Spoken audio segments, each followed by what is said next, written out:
First,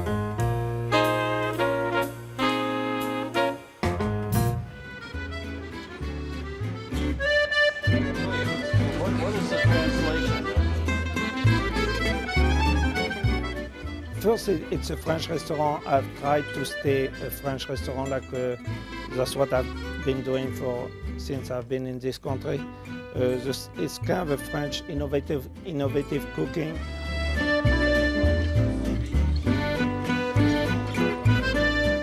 We really like to make sure it's good food. Like I always tell my chef, I want the plate to look good, but first I want the food to taste good.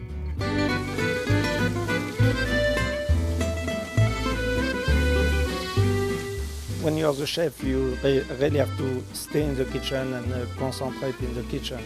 Being the chef owner like I am, I'm involved a little bit in the kitchen, but I don't have that much time. I spend a lot of time managing the restaurant, receiving people, talking to people, make sure they enjoy their food, their wine, and handle a lot of little details which are very important when you run a restaurant.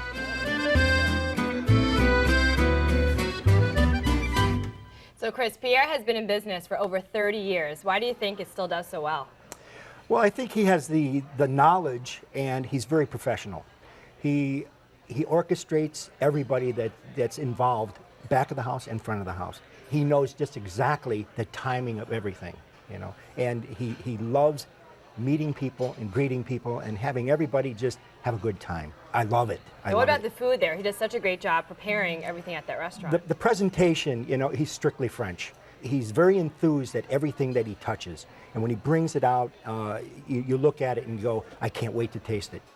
So John, when you were there, you had something a little unusual. You had the buffalo. Yes. Is that something that you eat at a lot of restaurants? No, actually, it's the first time I'd ever had buffalo. Like, I'd had other meats, you know, from steak to chicken to the whole gamut, but buffalo I'd never had before, and it's a very tasty meat. It's comparable to I would say a fillet, but it's a little more tender. He does things to his meats and his fish and so on and so forth that just everything just marries together, you know. And he had a little piece of I think it was wasabi or something. Yeah, the next wasabi soy sauce. Oh, it knocked it out, you know. Well, I think that's what I thought. To Chris's point, he was talking about the pacing of the meal. That's one of the things I liked, is that I never felt rushed, and the waiter or the server always knew, like, after I would get done, you know, having the last spoonful, he would bring the next item out, and it was always, you know, constantly.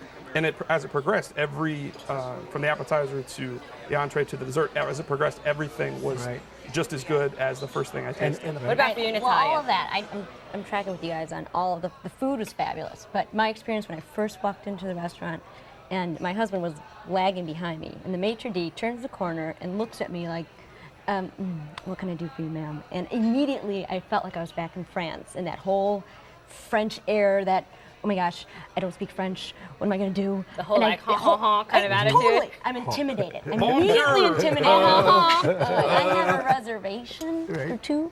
But once I got past that and I sat down and the food started flowing and I had the goose liver for the first time, which I still can't pronounce, the foie gras. Foie gras. Oh, see, can't pronounce that yet. And once the food started coming, it was great. But I didn't feel that warm welcoming in when I first walked in the door. And I thought, wow, I feel like I'm in France. The maitre d's, they do have an air about them, but you can get on their good side by following them and say thank you very much. I worked on it. I did that. But that always works. That always works. Did Pierre come out? Yeah, he came out and spoke to everyone at their tables. Right. Yeah, he came to our table too, and I was impressed by that because I noticed that he was walking to every table. He looks at everybody as family. Mm-hmm. You're here to eat at my place. I'm going to treat you like family as a guest, you know, but I'm going to give you the best. Our waiter, TJ or TJ, he's probably going to kill me, I don't remember his name, but he was also as wonderful and as helpful, making suggestions. I mean, I'd never had goose liver before, and quite frankly, the word liver isn't something that I'm like, ooh, gonna have that. Mm-hmm. But he sold it to me in such a way that I thought, all right, I'm interested in trying it, and loved it. I think where there's a disconnect is like the decor. So tracking with you. I don't know. It could have been anywhere. But it was like a lot of urns and a lot of like, it looked like Asian type artwork. And then you probably didn't venture in here. I don't know if your husband washed his hands after the meal, went into the bathroom. But the artwork that's in there was a a picture of dogs Caricatures. wearing football uniforms. The one dog was peeing on a fire hydrant.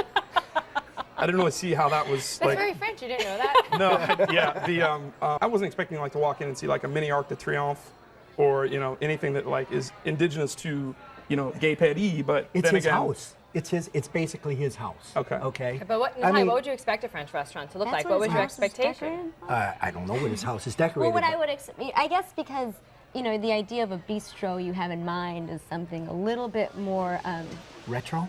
no, a little bit more rustic, a little bit more. It just felt like it could have been anywhere. Well, it's not the street. It's not the streets of Paris. It's This is true. out in the burbs. This is you true. know. Chris, this is your favorite place. Why don't you Right. give us a summary of it? Pierre is so warm. He orchestrates everything to the point of letting you know that when you walk through that door, you're going to have a good time. You're going to have a good meal.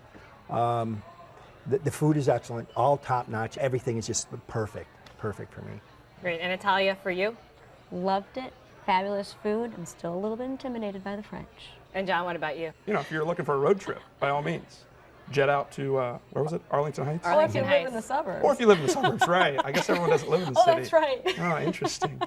Interesting. Well, you can find Le Titi de Paris at 1015 West Dundee Road in Arlington Heights, 847-506-0222. Reservations are strongly recommended to go visit Chef Pierre, and they are open for lunch Thursday and Friday, and dinner Tuesday through Saturday. And the average dinner tab is about $55 a person without drinks.